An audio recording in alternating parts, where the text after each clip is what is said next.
This is a Gentile prostitute that has enough sense to know that God has proven that he is God and not her own nation's gods.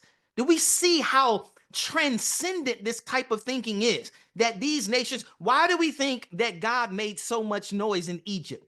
He made so much noise in Egypt in taking care of those Egyptian gods to demonstrate to the other nations, Baal ain't did this to nobody. Anath ain't did this to nobody, but Yahweh is the one true God, and I'm going to prove it by not only defeating all of the gods of the Egyptians. I wish I had time to put it in the slides, but do we understand that every single plague that was done against the Egyptians was done as a polemic or as a diss track to a particular Egyptian god?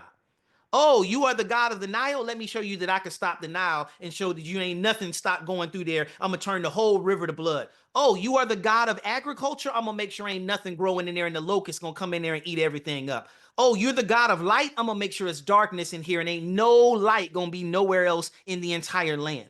God did a diss track way worse than what Kendrick did to Drake to every single Egyptian god that was in there.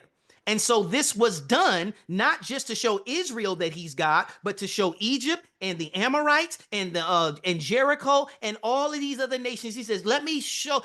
This is saying that word, even before the Israelites got there, word had already spread about what he did at the Red Sea.